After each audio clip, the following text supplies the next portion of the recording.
نبينا محمد وعلى آله وأصحابه أجمعين أما بعد فأعوذ بالله من الشيطان الرجيم بسم الله الرحمن الرحيم يا أيها الذين آمنوا إذا قمتم إلى الصلاة فاغسلوا وجوهكم وأيديكم إلى المرافق وامسحوا برؤوسكم وأرجلكم إلى الكعبين وإن كنتم جنبا فاطهروا.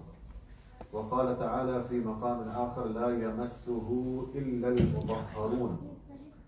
وعن عبد الله بن رواحة رضي الله تعالى عنه أن رسول الله صلى الله عليه وسلم نهى أن يقرأ أحدنا القرآن وهو جنب أو كما قال عليه الصلاة والسلام.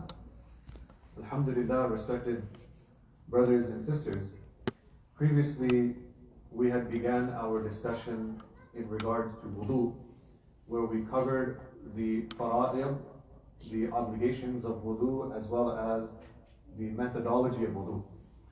And tonight, inshallah, I intend on going over essentials of wudu, which include things like the sunan, those acts which are sunnah in wudu, what breaks the wudu, and makrooh things of wudu, and so on and so forth.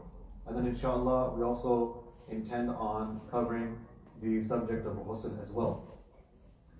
So when we say that something is sunnah, whether it's a sunnah of salat or sunnah of wudu or sunnah of hajj and umrah and so on, what is the significance of sunnah? It's very important to establish that first and foremost. So basically, an easy way to understand this is that if a sunnah is left out, then proportionate to how many sunnahs you leave out, you are losing out on the reward of wudu or whatever deed it is that you're doing. So if a person leaves out sunnah in salat, wudu, whatever it is, if a person leaves out all of the sunnahs, then that person's wudu, for example, will be valid, it will be complete, but that person will not get any reward for performing that wudu. So in order to get the complete reward and the thawab, as we say, of wudu, one should be particular about the sunnahs of wudu, and that is the significance of following the sunnah. So according to the Hanafi school of thought, the niyyah, the intention, is a sunnah aspect of the wudu. If you remember previously, we discussed how, according to Imam al-Shafi'i, rahimahullah, intention is one of the fara'id, one of the necessary acts. And we also went over the fact that it is also true that if a person jumps into a swimming pool, for example, and then wipes his wet hand over his head, then according to the Hanafis, the wudu is done, even though he did not have intention. He just jumped in the swimming pool and he wiped it over his head. His wudu will be done. But due to the fact that he did not have intention, he will also not get any reward, because إِنَّمَا الْأَعْمَالُ بِالنِّيَّاتِ, that the foundation and the reward of deeds is dependent upon the intention that a person has. So if a person did not have intention, it's going to basically mean that he does not get the reward. Does that mean that the wudu is invalid? According to the Quran and Sunnah, to the best of my knowledge, or the Hanafi school of thought, the wudu is still valid. So niyyah is absolutely necessary. Number two, the sunnah of wudu is reciting Bismillah. This is a sunnah. And if you remember, again, just to refresh your memory from last time, we had mentioned that according to the Hanbali school of thought, tasmiyah, saying Bismillah before wudu, is actually a fard. That's a difference of opinion that is worth mentioning. Number three, washing of the hands thrice up to the wrists. This is a sunnah. Okay? Number four, brushing your teeth with miswak. And remember, last time we mentioned that the Prophet ﷺ emphasized the miswak so much. He said that if it had not been difficult for my ummah, I would have made it fard with every salah, that a person does miswak.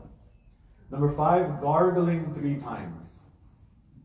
Okay, gargling 3 times is also part of the sunnah of wudu. Number 6, putting water into the nostrils thrice and cleaning the nose thrice. This is called istinshaq in Arabic.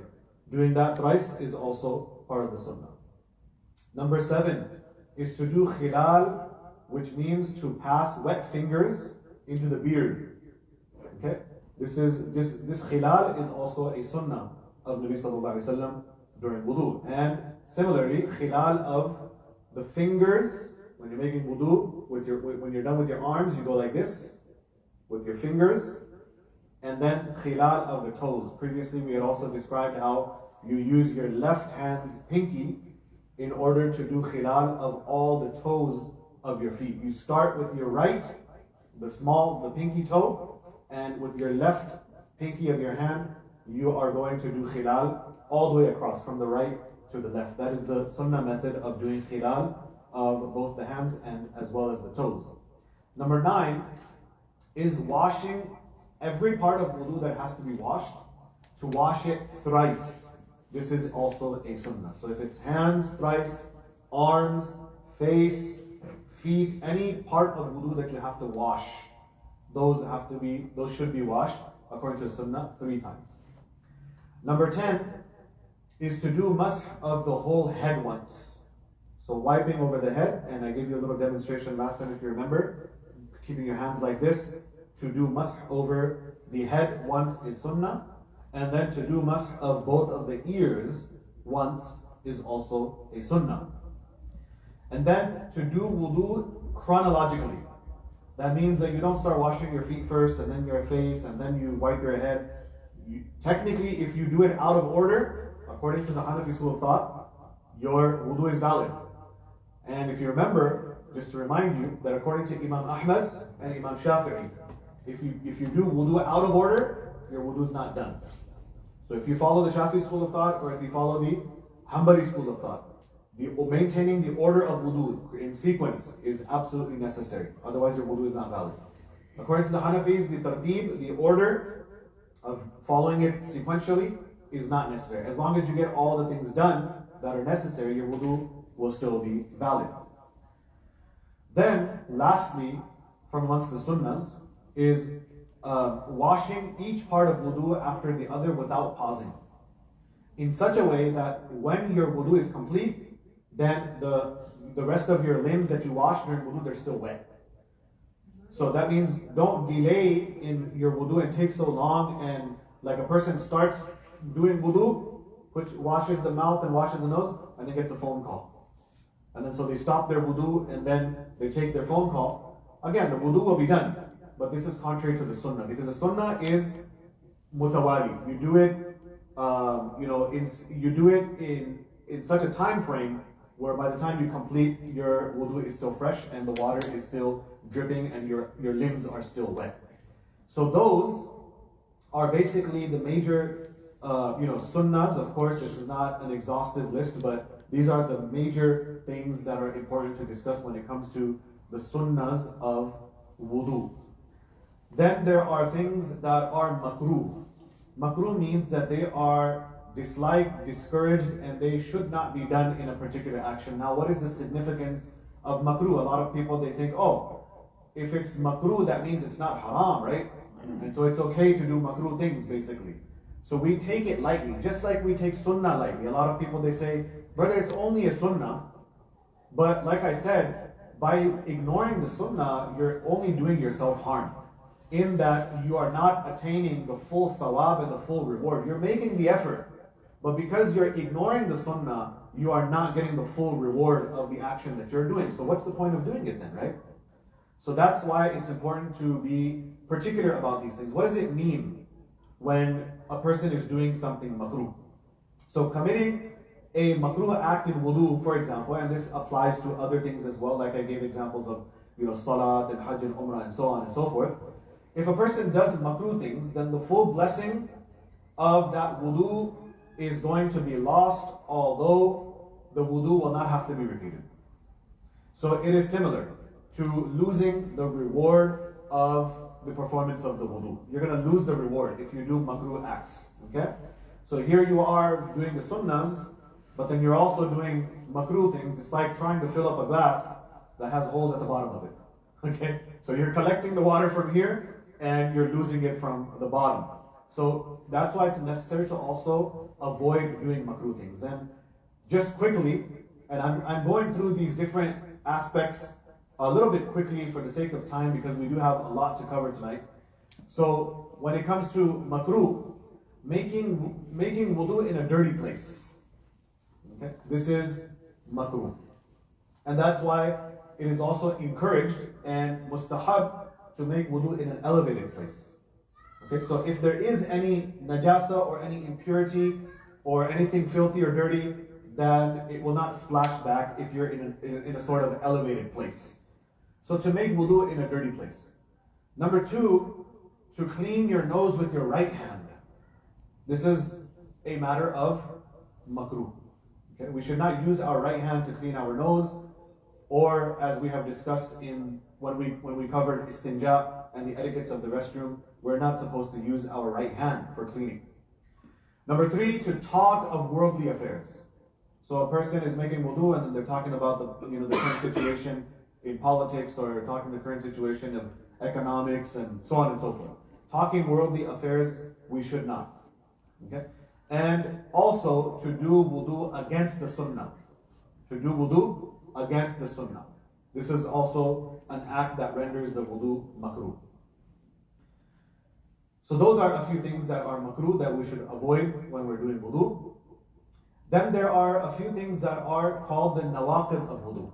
Those things that break the wudu. Now, let me also say here, because the thought just crossed my mind. If I'm enumerating 12, 13 sunnahs, or if I'm enumerating 4 makruhs, these numbers are not like exact figures. Okay, they could be numbered in a different way, and different points could be gathered together to deduce the number to diminish the number down, or there could be more makruhs, separated and added. So like for example, when you say talking of worldly affairs, one can say, number 2 is talking about politics. Number 3 is talking about economics. So you can actually expand the list or constrict the list. The point is not the numbers, but the point is for us to get the idea of these are certain actions that are makruh, and we should not do anything similar to that as well. So with that, I will enumerate 7 things that are nawaqil, that nullify a person's wudu. They break a person's wudu.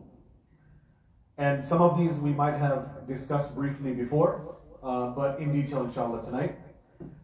Of course, if a person goes to the bathroom, number 1, number 2, or as I have mentioned before, there's a difference of opinion, but anything that comes out of the private parts, okay, from number 1 place, number 2 place, and this includes gases as well, okay. So somebody can separate this and say number 2 is passing gas, but I'm bunching it together and saying that anything that comes out from the place of number 1, the place of number 2, that is going to nullify a person's wudu, including the passing of gas.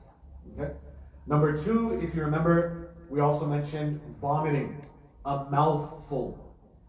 Vomiting a little bit is not going to break the wudu, but if the vomit is a mouthful, okay, or a person vomits 2, 3, 4 separate times, and if you collect the vomit, okay, it equals more, a mouthful or more, then that is going to also nullify a person's wudu.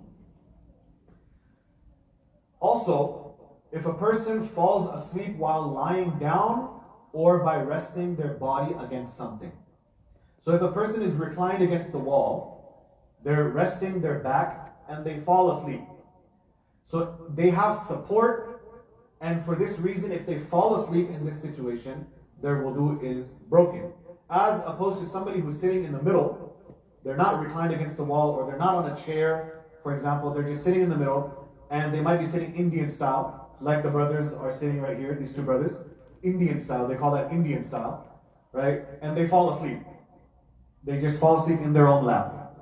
So because they're not reclining on something, or they're not lying down. When you're lying down, you're also reclining.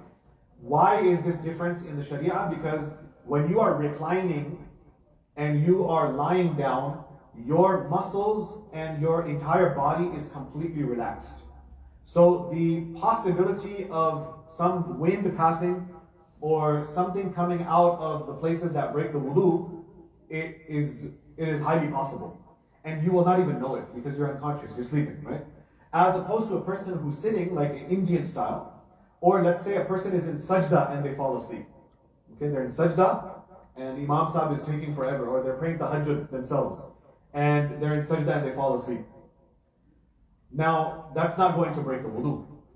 An important difference that I'd like to highlight over here is that if a woman falls asleep in sajda, however, if a woman falls asleep in sajda, her wudu is going to break. Oh, wait a second.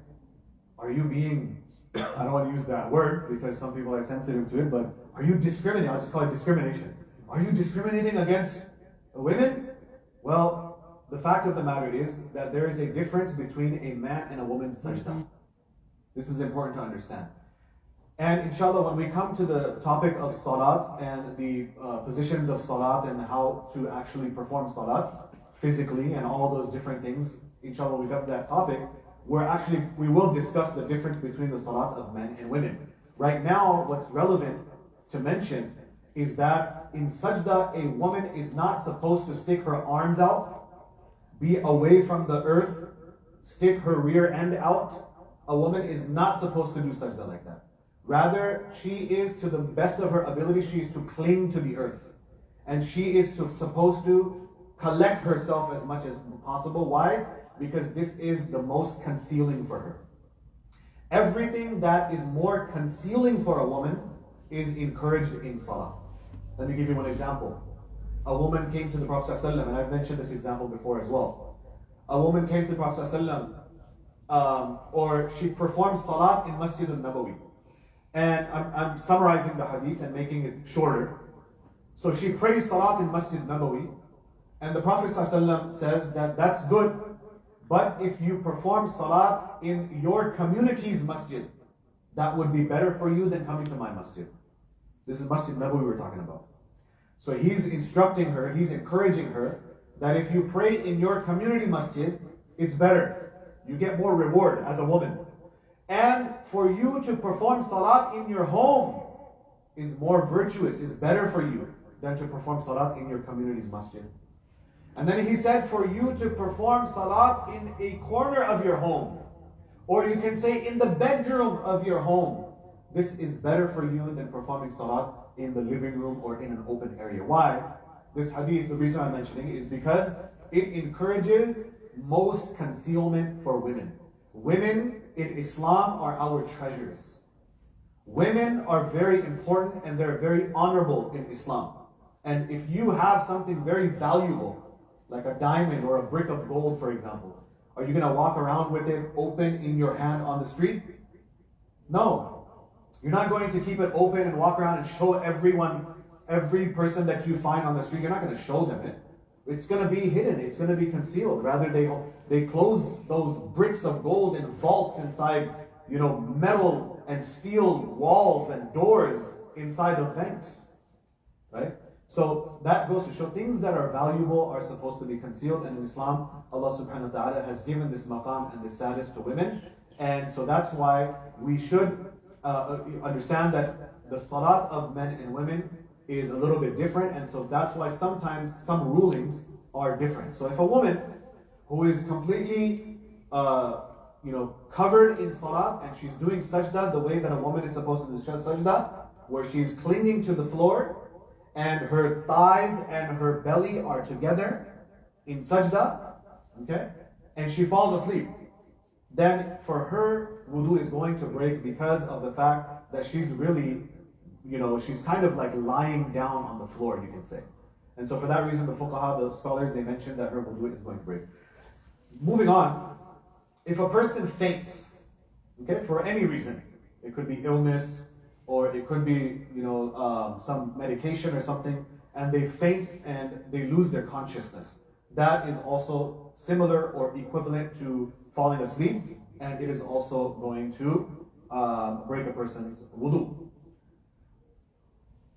Similarly, if a person becomes insane, if a person goes mad, if a person loses their senses, okay, in a fit of anger or whatever the case might be, may Allah protect us all from such a thing. But that's also going to break a person's wudu. Laughing aloud while in salat is going to break a person's wudu. Not only is it going to break your salat, but it also breaks your wudu. If a person laughs during salat, and this comes from a hadith, an authentic hadith where the Sahaba were performing salat, and another companion who had a little bit of a problem in his vision. He was not able to see fully. So this companion, he was walking towards salat, and there was some kind of a ditch or a hole in the ground, and he fell inside of it.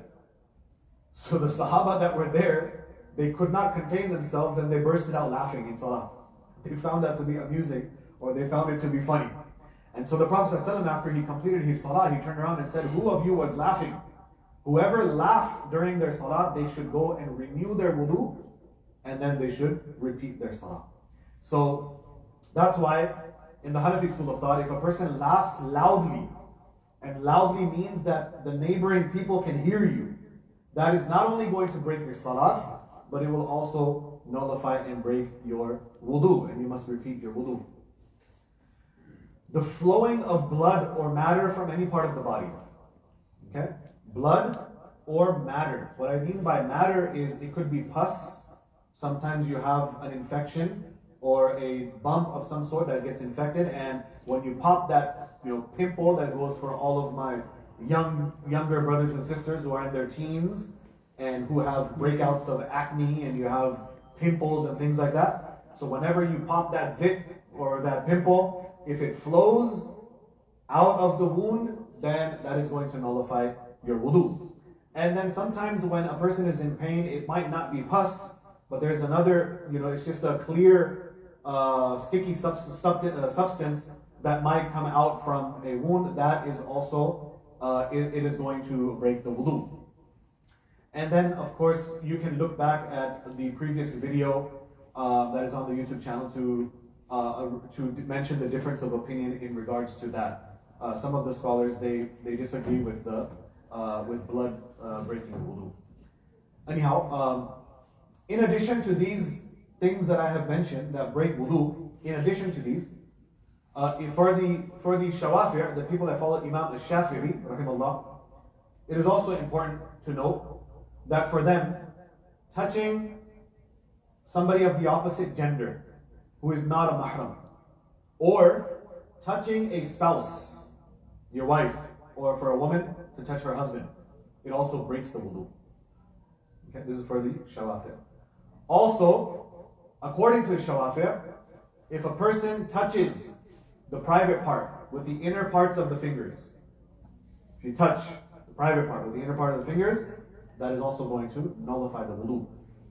This is particular and specific to the people that follow Imam al-Shafi'i, and it is necessary to mention that because we have listeners that are adherents of the Shafi'i school of thought. So these two things are important to also note.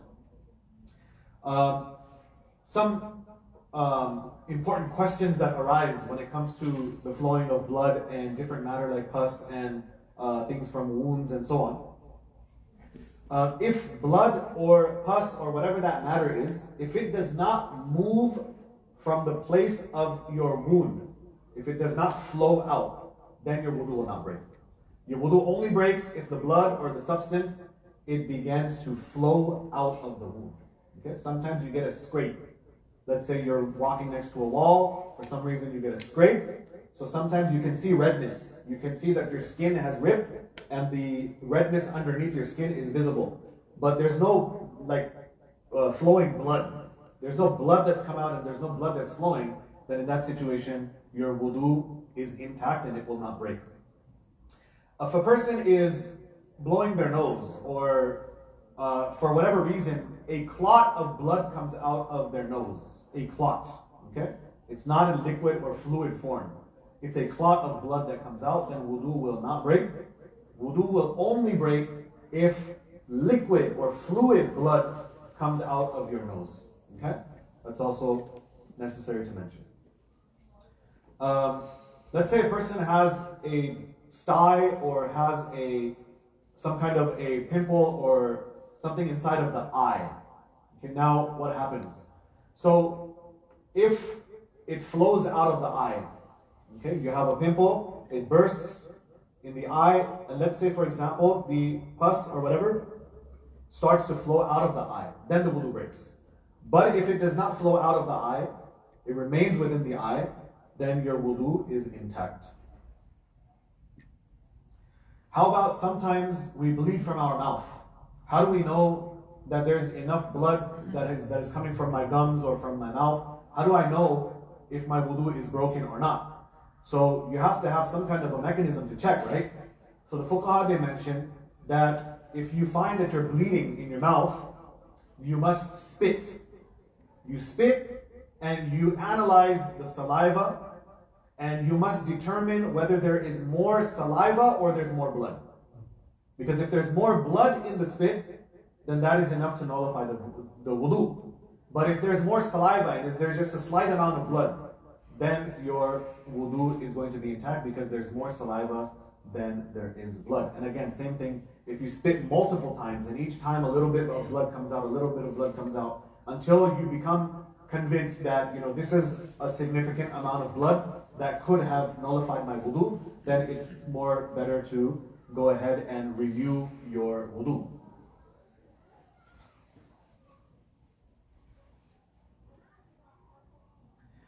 A person has pain in the ear, okay? And there's fluid that begins to come out of the ear because of that pain, then your wudu is gone, okay? Even if you cannot see the pimple or you cannot see the sore that's inside the ear, but there's pain there and something comes out, then it is going to nullify the wudu. Tears do not break your wudu, okay? If you have some kind of a pain inside of the eye, and because of that pain there's water coming out, then you can probably bet that you should renew the wudu. But if a person weeps or cries, of course, those are just tears. Those are not going to break a person's wudu. Now, another important thing to discuss is doubts. A lot of people, they have waswasa. A lot of people, they have doubts. Did I make wudu? They forget, or do I not have wudu? Do I have wudu? Do I not have wudu? Or, they might doubt, did I wash this part? Did I not wash this part? So this is also a necessary, important thing. Okay? So let me start by saying that if generally you do not suffer from doubts, generally speaking, you don't have doubts, okay? Then whenever you do get a doubt, you should just repeat what you're doing. Repeat the salat, repeat your wudu, because it's not that difficult for you to just go ahead and repeat. Okay? Just because why? Generally speaking, you don't have this problem of doubts, but some people, they have this chronic problem of doubts, okay?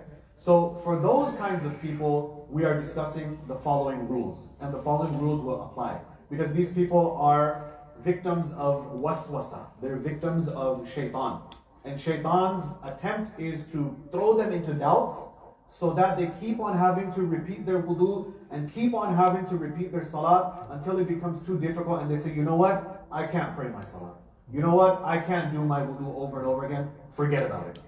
So he wants to actually do that to you. So for those people, understand that our deen is not that difficult. It's easy. And here's some of the rules that pertain to that. Just because you have a doubt, it's not going to render your wudu invalid. If you remember that you made wudu, I did make wudu at noon, and now at 4 or 5 o'clock, you can't remember, did I accidentally pass gas, or did I use the restroom over there? You can't exactly remember. So if you remember that you didn't do wudu, you're certain that you did wudu, but you can't remember whether or not you broke your wudu, then your wudu is valid. And you should not entertain the thoughts of shaitan who is trying to put doubts inside of your mind. This is a very important thing. And you should tell this to people who have any doubts to ease their difficulty. Another aspect of this is that during wudu, you're performing wudu, and you have a doubt whether a certain part was washed or not. Let's say you're on your feet and you can't remember whether you washed your face, or you can't remember whether you washed your arm. Maybe you're doing wudu outside, like we have the wudu station outside and the wind is blowing. And by the time you get to your feet, your arms look kind of dry. You can't remember. That puts you in doubt. Did I wash my arms or did I not? Okay. So while doing wudu, if a person is in doubt, then in this case, just wash that particular part again.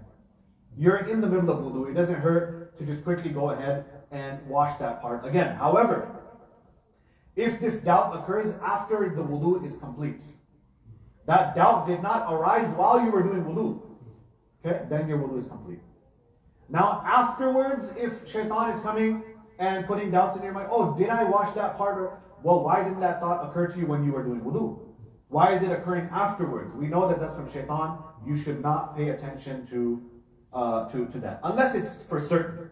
If you are 100% certain that, yeah, during wudu, even after you're complete, I did not wash that part, I had forgotten, then for that reason, it is okay to go ahead and do that. But after wudu, if it's just a doubt, or you're 50-50, then you should not entertain that thought, because it's only going to increase. It's going to go on increasing. Another aspect is that after wudu, if a person, okay, I think I just mentioned this. After wudu, if one remembers well that a certain part was not washed, or for example, the masa of the head was not made, then that part should be washed only. You don't have to repeat the entire wudu. I kind of mentioned that as well. Okay. Sometimes sisters, they use nail polish and things like that. Okay? So let's talk about that. Or let's say brothers, maybe they're in the construction business, or maybe they're in the painting business, and they have paint on their body after work. Or sometimes you have mechanics, and I know a friend who showed me his hands as a mechanic, really rough and really dirty hands. Even when he was off of work, he was off the clock, but his hands are just permanently dirty because of the stains of the things. So it's important to discuss that as well. Wudu is not valid. This is the rule. Wudu is not valid if there's a substance on you which does not allow for water to flow through. Okay? If that substance sticks on any parts of the body that are fard during wudu. If you remember, I mentioned last time the 4 faraid of wudu. If you don't remember, you can refer back to the video. But if on those 4 parts that are fard during wudu, if you have these substances that are sticking to one of those 4 parts that you have to wash necessarily during wudu, and these things are water repellents, water does not seep through them, water does not flow through them, then your wudu is invalid. For example, nail polish. For sisters, nail polish, it creates a layer over your nails and it prevents water from getting to your nails. So in such a situation, your wudu is invalid. You cannot put on nail polish and perform wudu. So a substitute that I recommend, and I'm not a beautician or anything like that, you can use henna. You can use the arq of henna, and you can color your fingernails with that. There's no problem with that. Actually, nowadays, there's this synthetic kind of henna as well, which actually creates a layer. So be careful about these, fake and synthetic types of henna, which are also not probably good for your skin. I don't know, Allahu A'lam. But use the natural one that does not create a layer so that your wudu is also intact. And the same goes for paint. Paint is also not absorbent, it is repellent. It's going to repel water. And so for that reason, if you have paint on any of those 4 parts that are necessary to wash during wudu, you have to remove them. If you realize after wudu that some paint or some polish had covered your fingernail, for example, or any other part that's necessary, then your wudu will only be valid if you remove that paint or that nail polish and then you wash that part. You don't have to repeat the whole wudu, but you have to wash that part that was left out because of the paint or the nail polish. Let's say there's a wound, there's a sore, and you put some ointment, some medication, okay? So if pouring water over that area is going to make that wound more severe, then you don't have to wash that part. You can wipe a wet hand over that part. You can do mask over that part, the affected area. Okay? And if even doing mask over that area is going to harm it, then you work around that area. Okay? If a wound is, you have a bandage on it, or some kind of a plaster that goes around it, okay? And you can't keep opening that plaster and washing it, okay? Or removing that plaster, removing that bandage is going to harm the wound, then you can make mas on it, okay? only that affected area. You can make mas over that bandage, over that plaster, whatever it is. But if this difficulty does not exist, and you can easily open up that plaster, that cast or whatever it is, that bandage, if you can easily open it up, okay, then you must open it up. And again, if you have to do mas, you do mas on the affected part. Otherwise, you can just do mas on the plaster. And when it comes to doing mas over plaster or a bandage or some surface that you wrap your wound with, you should do mas over the entire upper surface of that thing. Okay? And it is wajib to do mas over at least half of it. Okay? So let's say somebody, may Allah protect, broke their arm and they have this cast right here. So you should make mas over the entire part that is necessary to wash during the wudu. You cannot do less than half. If you do less than half, then the wiping over the cast is not going to be valid. Okay? After making mas, your bandage or the plaster, it comes loose or it falls off. And then you realize that you're healed actually. That wound that was open is now closed and it's actually better. Now the mas that you made over the plaster is not valid. Since the wound is now healed, now you have to start washing over it. Okay? It's necessary. But you don't have to renew the whole wudu, only that part that was left because you thought that it was still an open wound. Alright, so that completes those things in regards to substances that are thick and are that do not allow for water to flow. That brings us to another important subject matter, which is wiping over socks. Wiping over what I should say, khuffain. Okay? This is very important. So let's go over a couple of rules. What is khuffain? How do you use them? So there's leather socks, and this is from the hadith. The Prophet ﷺ, he used to have leather socks. Leather was the material, and the word khuf used to apply particularly and specifically to those socks which were made of leather. Khuf does not and did not in the time of the Prophet ﷺ apply to any other socks, whether they were wool or whether they were made of cotton. They were not called khuf. Khuf in the terminology of the Quran and Hadith is particular to leather material. So when you make wudu, it is perfectly permissible and it is fine for a person to put on these leather socks, and whenever they break their wudu and they start to do their wudu again, instead of washing their feet now because they have those leather socks on, they can wipe over the top. How to do so? You wipe once with at least 3 fingers, starting from the toes and going up above the ankles. And usually these khuffain are high tops, so they cover up above your ankle, and so you can use that. With your right hand, you wipe your right foot during wudu, and with your left hand, you wipe your left foot. For a person who is a muqim means he's not a traveler. The Sharia says that if you travel for 48 miles, okay, and you are not going to stay there for a period of 10 days, or the scholars, they have different opinions, but you're not going to stay there, let's say, for 10 days, okay, then you are a musafir, you are a traveler, okay?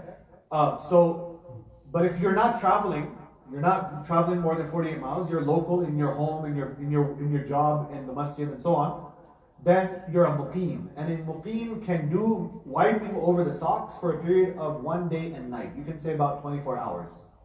Okay? And for a musafir, for a person who's a traveler, they have the ease of doing it for a period of 3 days and 3 nights, which you can roughly say 72 hours. And the reason why I'm estimating is because the actual time begins from when you break your wudu. The time for those 24 or 72 hours does not begin from when you put the socks on.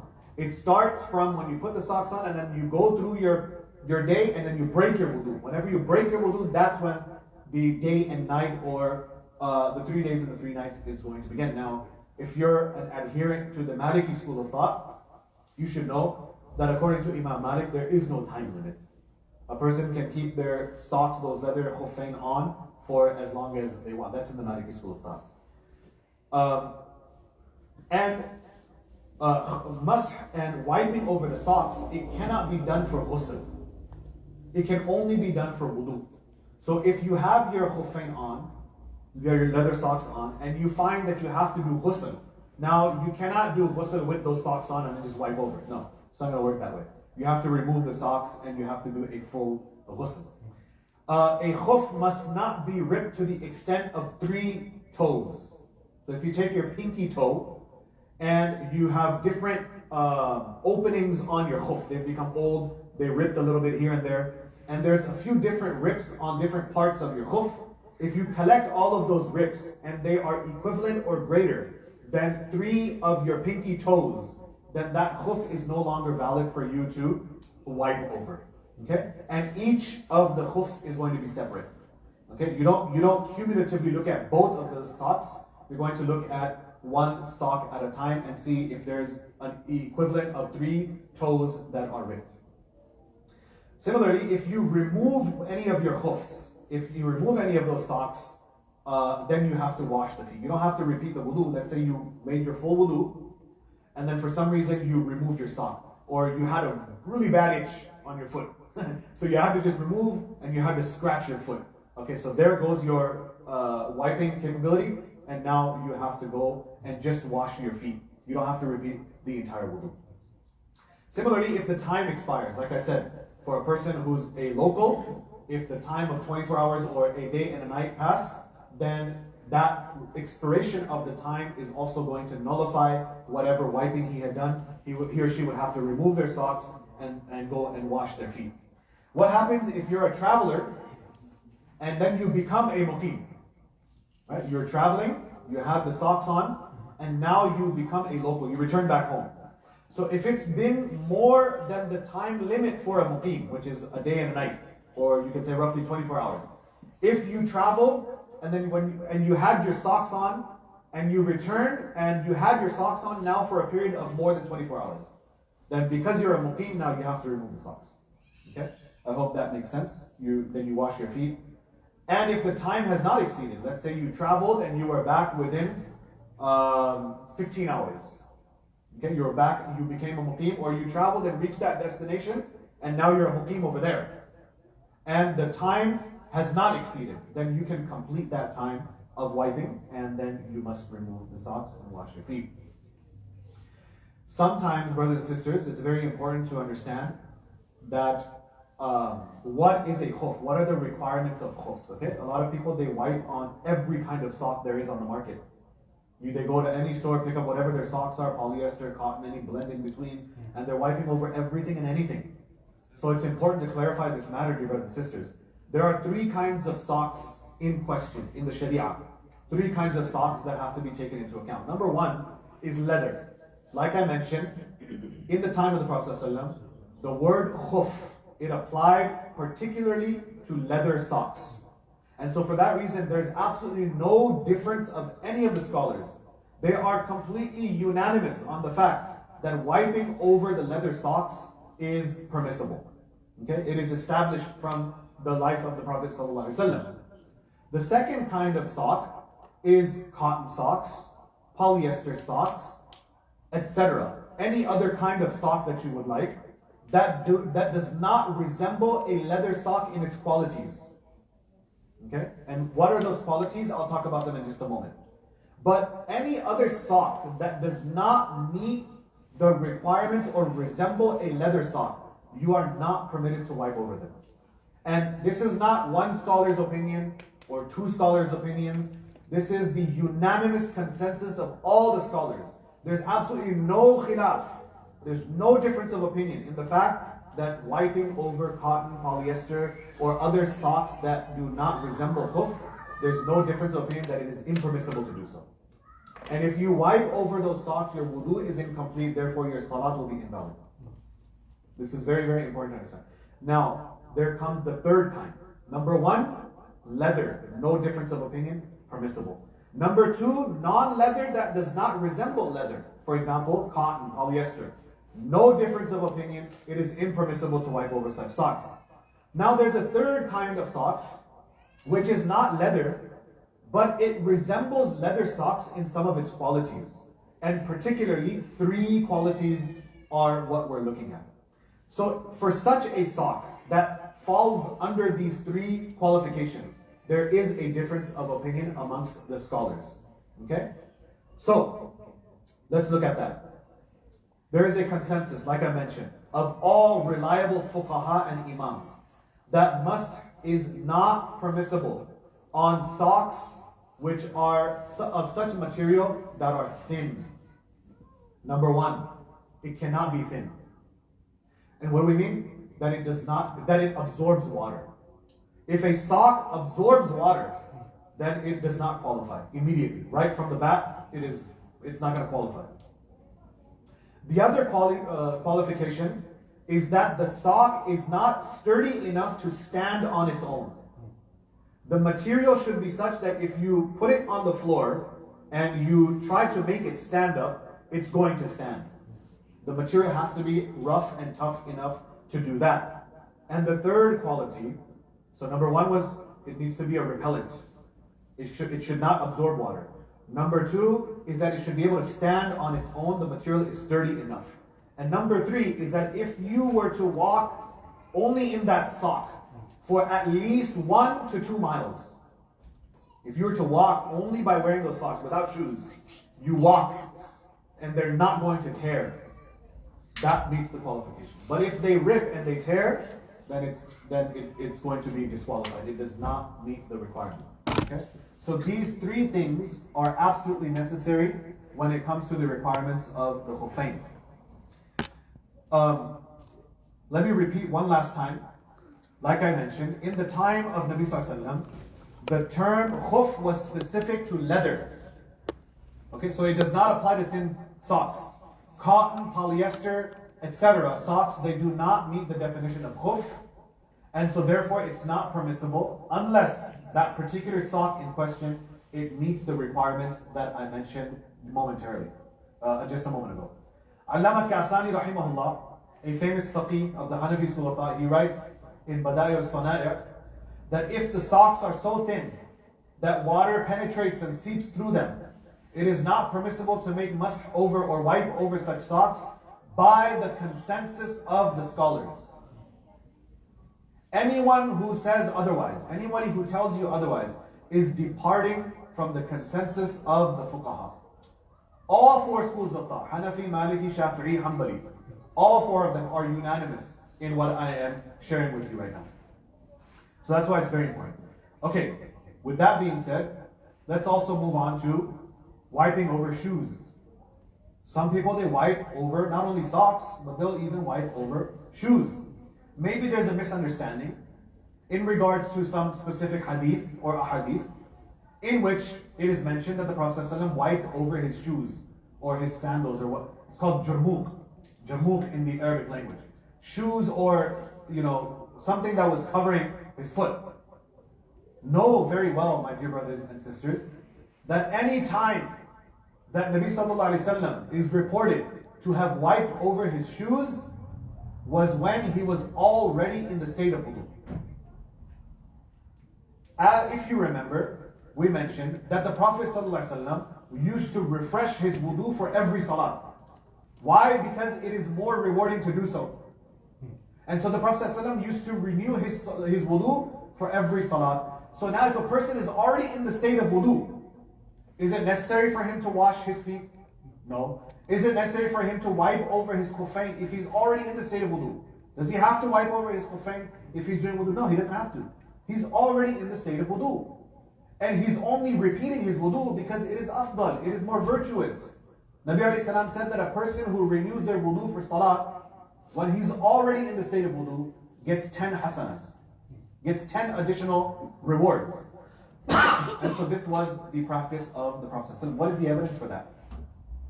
Am I speaking just because I'm making things up out of thin air? No. In the Sahih of Ibn Khuzaymah, rahimahullah, authentic, listen to this chapter. He labels this chapter and then he brings some narrations in support, as do all of the muhaddithin. Kitabul Wudu, the book of Wudu. باب ذكر الدليل على أن مسح النبي صلى الله عليه وسلم على النعلين كان في وضوء متطوع به لا في وضوء واجب عليه من حدث يوجب الوضوء. The name of the chapter is, this is the chapter of mentioning the evidence that the wiping that the Prophet ﷺ did on his shoes was when he was already in the state of wudu. He was repeating an optional wudu, not a wudu that was wajib upon him because of something that had broken his wudu previously. So wudu was not wajib when he was wiping over his shoes. And in evidence of this, Imam Ibn Khuzaymah rahimahullah, he also brings a narration from Ali radiallahu anhu, that أنه دعا بكوز من ماء. Sayyidina Ali radiallahu anhu, he asked for some water. ثم توضأ وضوءا خفيفا. Then Ali radiallahu anhu, he performed a very light wudu. He was not very particular about everything, you can say. He performed a light type of wudu. ثم مسح على نعليه. Then Ali radiallahu anhu, he wiped over his shoes. ثم قال, and then he said, هكذا وضوء رسول الله صلى الله عليه وسلم للطاهر ما لم يحدث. This is the way that the Prophet صلى الله عليه وسلم performed wudu in the condition of purity when he had not broken his wudu. Specifically, Ali radiallahu anhu is mentioning that this is how the Prophet ﷺ used to wipe over his shoes when he was already in the state of wudu. Okay? So with these evidences and these few words, I hope to inshallah establish and share with all my beloved brothers and respected sisters and all my listeners, so that this difference that has occurred and is widespread, people are doing it all the time. And you may ask for practical purposes, man, how can we put leather socks on underneath our shoes that we're going to wear for going to work or going to our office? It's going to look very awkward. And that's one of the reasons why people started and decided to just wipe over their socks. And so the good news is that there are other options that are available, like for example, seal skin. And some of these socks that are on the market, they have been tried and they have been approved and examined by scholars and ulama, and they have passed them. And they have said that these socks that are actually thin enough where you can put them on with your shoes, and they're thick enough to meet the requirements of wudu, so you can use those under your shoes when you go to your office. All you have to do is a quick search on Google or Amazon or wherever you shop, and you can find those and you can order them, inshallah. Let's see here, inshallah. I think that for the sake of time, I believe we should stop there. My intention was to also cover the aspect of ghusl. What is the mood of the brothers? I want to get a feel for what you have to say. I think I can cover this in about 10 to 15 minutes, but it's totally up to you. If you're in the mood of continuing to listen, inshallah. If you're tired, then we can stop. Let's get a vote, inshallah. With a raise of hands, who wants to go on 10, 15 more minutes? Who wants to stop now, inshallah? See, this is why I continue to talk, because you listen with so much love, and you're giving so much attention that I feel like going on and letting you have all this information. And I wish that you're memorizing all of it. I hope you have a good memory, because I don't see anybody writing, but inshallah, hopefully you're memorizing, absorbing all of this. Again, you can always refer back to the videos as well online, and you can look at them there. Brother, I have a couple of questions. Okay. First of all, wudu is farad or sunnah? Wudu itself? Wudu itself is fard, yes. Farad. Because if you don't perform wudu, you're going to miss your salat, and if you miss your salat, it's haram. So what is the farad part in wudu?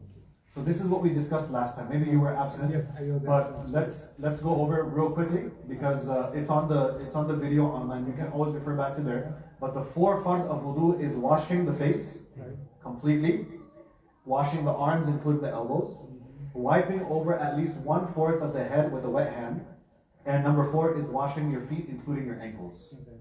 Those are the 4 fard. Now let's go on to ghusl. When is ghusl fard? Islamic ritualistic bath. When is it fard? Number 1, after marital relations. This is for people who are married.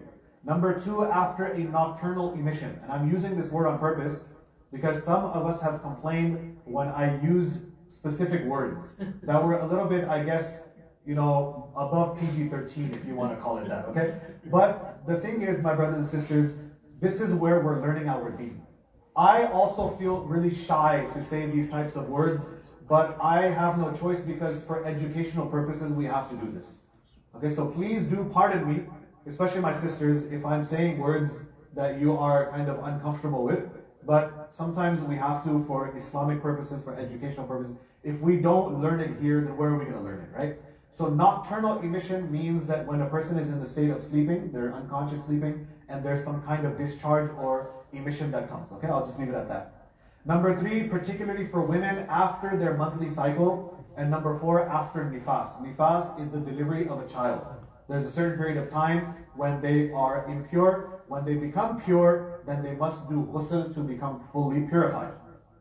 Occasions on which it is sunnah to perform an Islamic ghusl, Islamic bath, on the day of Jum'ah, on the 2 days of Eid, the day of Arafah, and before putting on your ihram for Hajj and Umrah.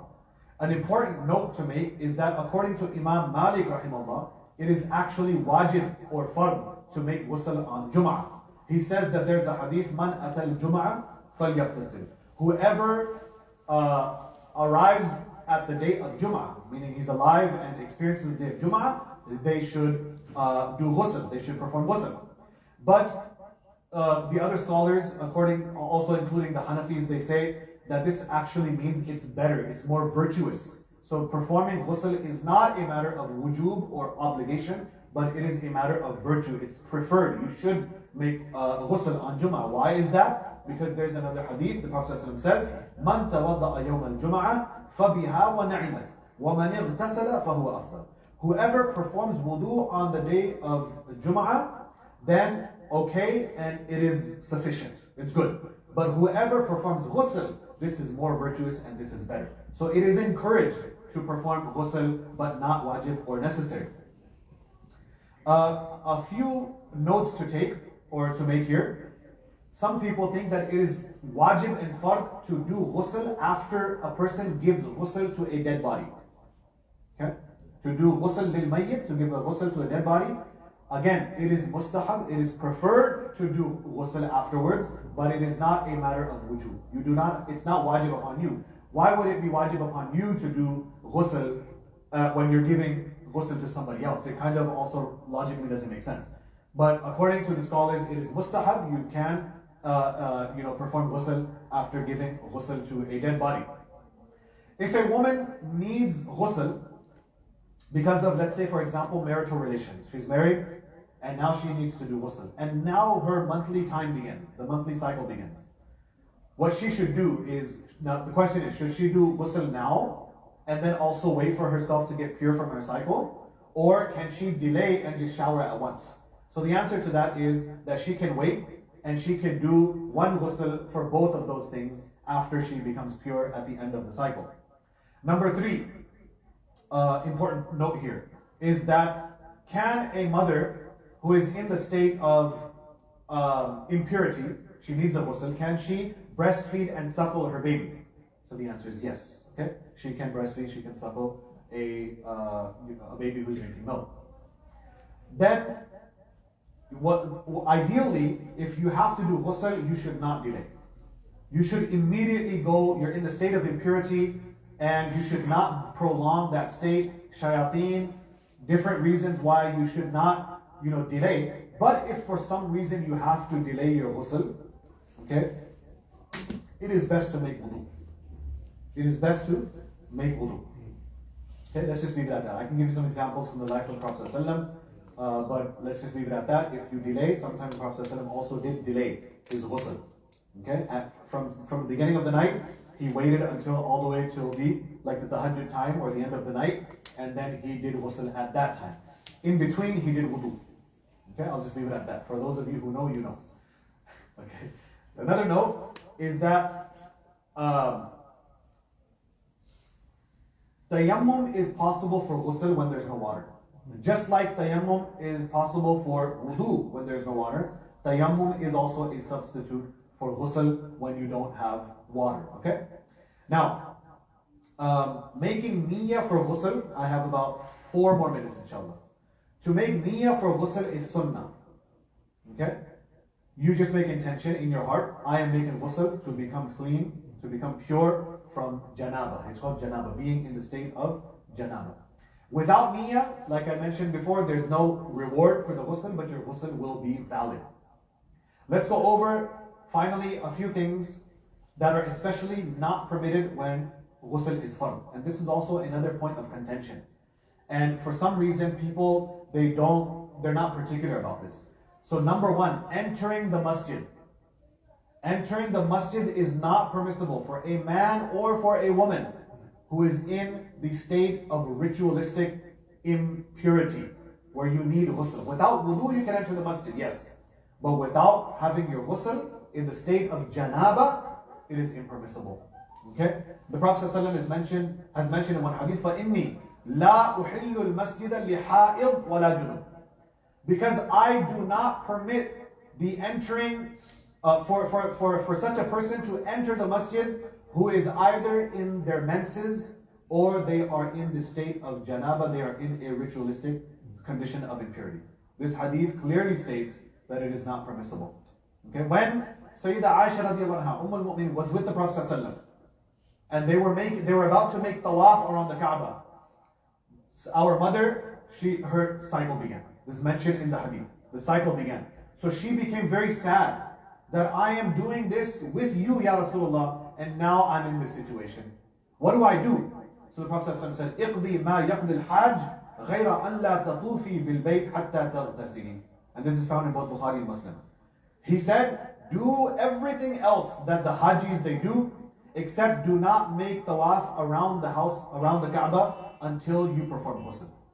So this also shows us that for women, in that particular time, they're not permitted to make tawaf around the Kaaba. Why are women not particular about that when it comes to the masjid? Women should not be entering the masjid in that particular state. I hope that makes it clear based on these ahadith that I am mentioning. Also, something that is restricted is the recitation of any portion of the Quran. And this brings me to the hadith that I mentioned in the beginning, narrated by Abdullah bin Rawaha radiallahu anhu, that the Prophet ﷺ said, or he prohibited أن يقرأ أحد القرآن وهو جنوب. Prophet ﷺ prohibited any one of us from reciting the Quran while they are in the state of janaba, while they do not have ghusl. Another narration from Ibn Umar radiallahu anhu, he says that the Prophet ﷺ said, لا تقرأ الحائض والجنوب شيئا من القرآن. That a woman in her menses and a man, or anybody, man or woman, who is in the state of janaba, they should not recite anything from the Quran. Okay? So these are clear instructions, and this is mentioned in the Sunnah of Imam Tirmidhi.